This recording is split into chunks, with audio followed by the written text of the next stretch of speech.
Alright, what's going on YouTube? This is BoxingWave. It's been a long time since I did a video, okay? It's been almost 2 months, alright? The last video I uploaded was on August 11th.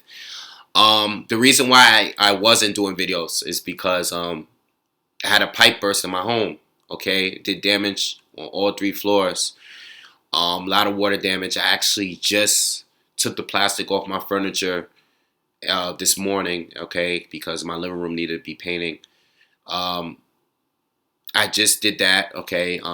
There was a long stretch, but about good 5 weeks 6 weeks where I wasn't taking showers in my house.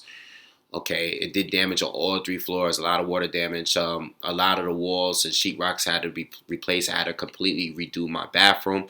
Damage to the kitchen cabinets, damage in the basement. I wasn't staying in my house much. I wasn't here. And when I was here, I was doing a lot of work. And I couldn't sleep in here a lot because of the mold, okay, the smell of mold and everything like that. So everything's back together. You know, things are like pretty much 75% done in here, and things are back to normal. So kind of close to being back to normal. So it's not that I didn't have interest in speaking on boxing. It's just that it was just very uncomfortable, and I really didn't have a lot of time, okay, because I either wasn't home, I was working a lot, and when I was home, I had work being done in this house, all right? Cost me a lot of money, cost me a lot of time. But I'm back to doing videos, okay?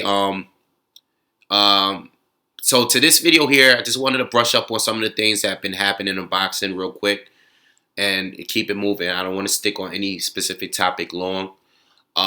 Tonight, you have Matiste fighting Postal. Okay, Broner's fighting Allakhverdiev on Showtime. As far as Broner fight, I think Broner's gonna win. You know, I think Khabib is a good fighter. I just don't think he's aggressive enough to be able to beat Broner.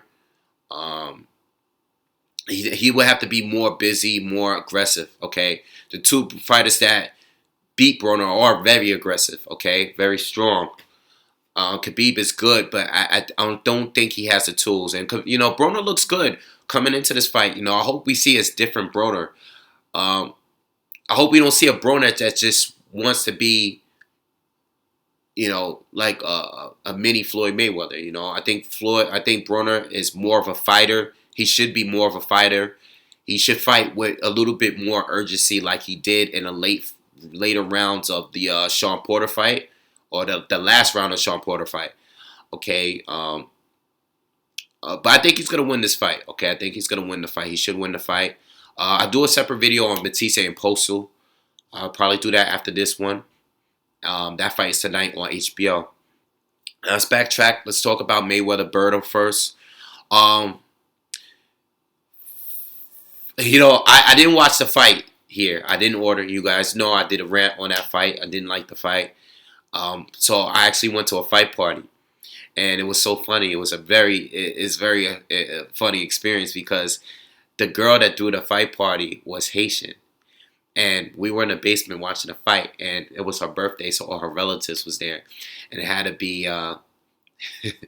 there was like 60 Haitians in the basement, like no exaggeration, like it was crazy. I got my spot early, you know, I got my spot on the couch. And I was right next to the TV, but literally, like, there was guys sitting on top of me. Man, it was crazy in there, man. It was funny because every time Andre Berto threw a punch and it looked as if it landed, they went crazy in there, all right? It was a very funny experience, man. But as far as the fight is concerned, the fight was, you know, the fight was exactly how I thought the fight was going to be. You know, I didn't expect much, you know. I didn't expect much from Berto. You know, Floyd won the fight pretty easily. You know, I don't think it was a shutout. I think Berto had a couple rounds in there he might have won based off activity. But, you know, I mean, it was very lackluster, you know, not pay-per-view worthy. That's why I didn't pay for it. And that's it. Floyd's retired, you know. I see people saying that it was better than the Pacquiao fight. No, it wasn't. You know, it wasn't better than the Pacquiao fight. It's just that the Pacquiao fight hype was so huge that people expected a great fight. and it wasn't. But Pacquiao won more rounds. The Pacquiao fight was more competitive. I was more entertained by the Pacquiao fight than this fight. Okay, so enough of all that. That's my thoughts on that. Now, as far as the IV thing, I did read the article on SB Nation when it first came out, and the thing is, Floyd is the one that wants these drug tests. Okay, he's been doing it for years now. He claims he's trying to clean up the sport. All right. It's a shame because a lot of things look funny with this. Okay. I know he took the IV the night before the fight after the weigh-in. Okay, his medical team says, it was vitamins and minerals, and he was dehydrated. The thing is, these are the rules, and the rules said you can't take the IV because, it can mask illegal substances. Okay, which is a pretty good reason not for it to be allowed. And I'm sure your medical team knew that this was against the rules. You broke the rules. Regardless of what the reason was for, you broke the rules. And you got to look at it this way. If it was Manny Pacquiao, for the people that's defending Floyd, if it was Manny Pacquiao, how would you feel? Okay.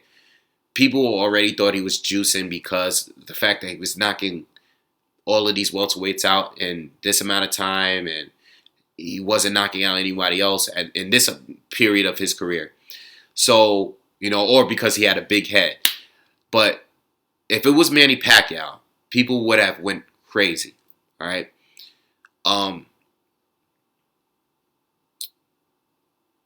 This doesn't prove that Floyd is on PEDs and he's using steroids. It doesn't prove that, but this has raised the suspicion that wasn't there before. I mean, there was a little bit suspicion because of the Gabriel Montoya thing, but USADA giving the whole 18-day giving them an exemption 18 days later, it creates suspicion. It raises suspicion that wasn't there before. Okay, and you did break the rules. Floyd did break the rules, and USADA. It doesn't look good for USADA right now, and it doesn't look good for Floyd, but it's kind of dying out. I haven't seen anyone talking about it like lately, but it's not a good look for Floyd. It's not a good look, all right? It doesn't prove that he's juicing, but it creates suspicion. If you're going to use something that's illegal because it can ban other substances, it doesn't look good. All right, let me just say that. All right, I'm not gonna speak on it too long though. I want to move on. Roman Gonzalez. A lot of people put him as the #1 pound for pound fighter now that Floyd's retiring. I'm not mad at it. I mean, the guy has an amazing record. His KO ratio is crazy. His record makes everybody else's record look terrible, and he's gonna pass that 49-0. All right. I'm not saying that he fought the fighters, the better fighters than Floyd or anything like that, but this guy's KO ratio, he's giving you the full package. This guy, Roman Gonzalez, he gives you the full package. Whether you like a technician, whether you like knockout artists, he's all of that in one. The only thing that's bad about it is that he's not getting the recognition that he deserves because of the weight division he's fighting at. He's a small guy. When you're fighting at flyweight and stuff, no one really cares. Unfortunately. But I think he should probably be ranked #1. I haven't done a pound for pound list on here in a while, but I think it's pretty fair to claim that he's the #1 fighter in the world right now. Okay, he's fought very good fighters. He's been a champion at a few divisions. So I think it's pretty fair to put him up there. Andre Ward. I see on the YTBC this whole Andre Ward Golovkin thing continues. Listen, this is the way I feel, man. And I did a video on Ward recently. Listen, either make a decision. You're gonna fight at 175. Fight at 175. I'm sure Kovalev won't be your first opponent. If you're gonna stay at 168, fight James DeGale, man. Or fight Badou Jack. But I would really love to see the James DeGale fight. These are two Olympic gold medalists. I would really love to see. If he can't make the weight, then go to 175. And try to dominate up there. I'm tired of waiting around and seeing what Ward is gonna do. I think he's gonna be the on the undercard of this Cotto Canelo fight. Just make a move, some move. I'm not trying to take away from anything Andre Ward do. You guys know I'm a big fan of Ward. I'm just tired of waiting around and seeing what Golovkin's doing. I actually want to see the DeGale fight more than the Golovkin fight, honestly. I really do, I would love to see that fight. And it's unfortunate. I don't think it's going to happen, all right? Battle Jack Rose was a pretty close. I thought the fight was closer than what the judges scored it. I think Battle Jack won, but I thought it was close. I thought it was very, very close. I thought it could have been a draw. I thought Groves did come back. It could have been a draw. I think that night that I saw it originally, I think I was tweeting. I can't remember. I might have edged it for Battle Jack. Or scored it a draw, but I thought it was very close, much closer than the judges had it. But I thought Badou was going to win the fight, going into the fight. But I thought it was a 50-50 fight, and I wouldn't even mind if Ward fought Badou Jack, But I don't know. It's crazy because Badou Jack was just a guy that I wasn't really checking for. I didn't really think he was that good, and he's coming off two big wins. Beating Anthony Thorell and George Groves is pretty impressive. All right, Quillin and Jacob. Finally, these guys are scheduled to fight each other in Brooklyn. This is a fight that I've been wanting on this channel. I've always brought this fight up on my channel since I started this channel. This is a fight I wanted to see. I know Quillin is not born and raised. He's originally from Chicago, but he's been residing in Brooklyn for a while now. Okay, and he's been fighting in Brooklyn for a while at the Barclays. And this is a big fight that I would like to see. I'm gonna definitely go to this fight.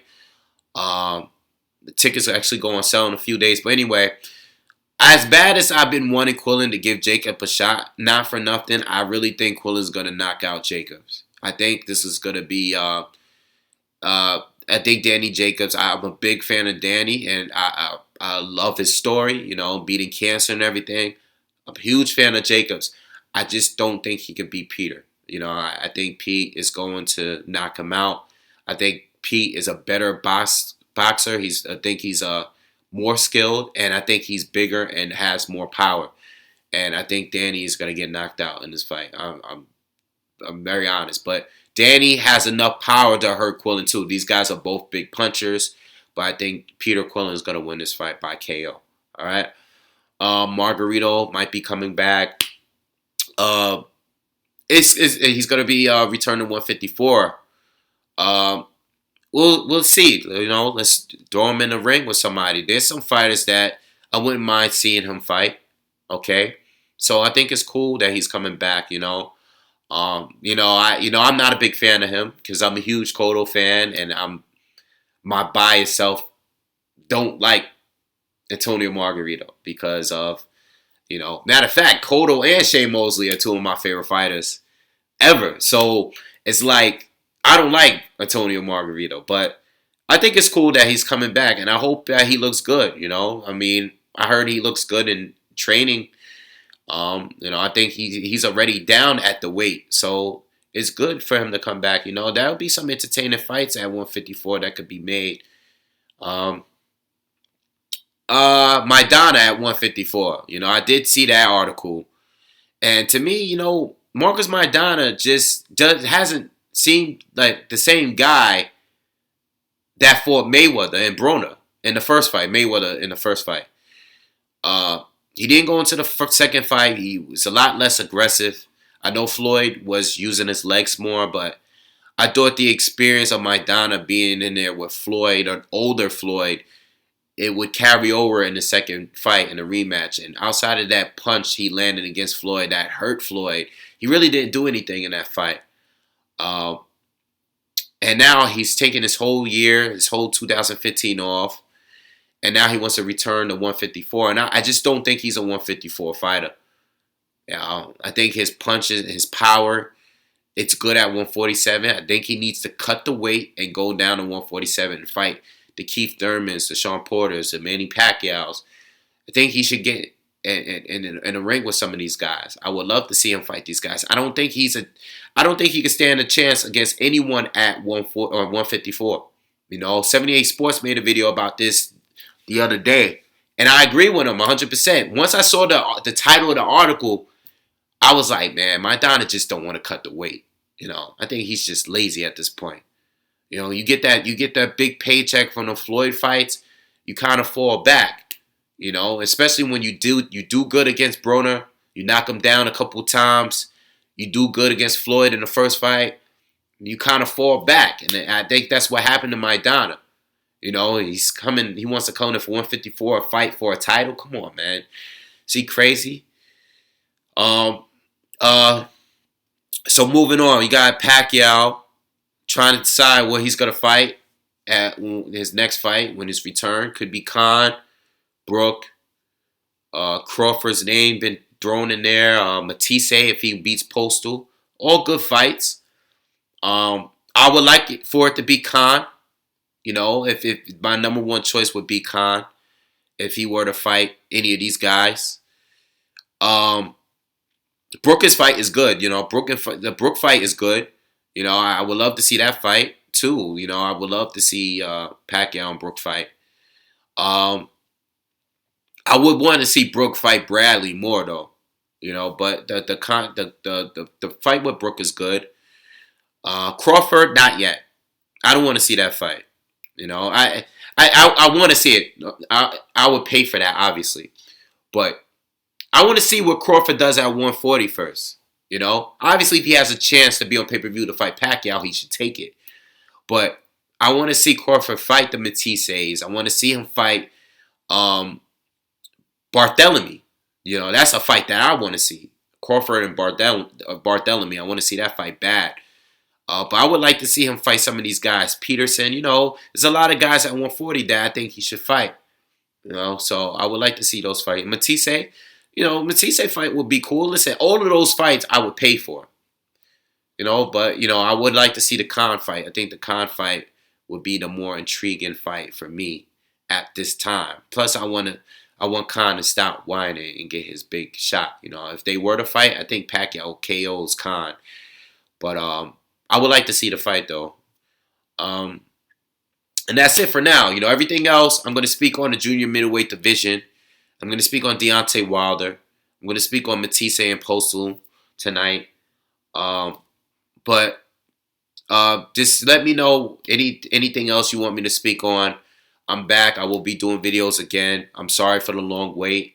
I know a lot of you are probably going to respond to that whole IV Mayweather thing, I don't really care. I just think on that, when it comes to that, Floyd, a lot of people say, like Thomas Hauser, the guy that wrote the interview, the writer, a lot of people are going to say that Floyd is just being hated on and they just trying to attack him because he beat Rocky Marcios or he's tied his record. And listen, if anybody knows he has haters, it's Floyd Mayweather.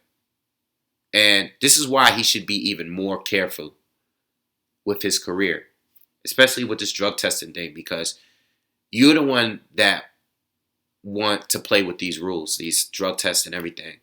And you should be more careful than anybody else. Okay? That's just how I feel about it. Let's be fair. If any of Floyd's opponents were in the same situation right now, how do you think the people would feel? Okay? If they found out that Manny Pacquiao took an IV the night before. They came to his house, and just how would you feel? You got to be fair, and like I said, it doesn't prove that Floyd is on steroids, but it does raise the suspicion now that wasn't there before. So it is bad in that sense, okay? I don't know if there's still an investigation going on with that, but it's been quiet last couple weeks, all right? So, I think it is bad that Floyd did that. And there's no way you could, I don't know how people could defend it, especially if these allegations are true. We haven't heard much from Floyd's camp. I know USADA made a response. So USADA, just get them out of here, man. But anyway, all right, that's it. I'm done. More videos on the way. And make sure you guys subscribe. Peace.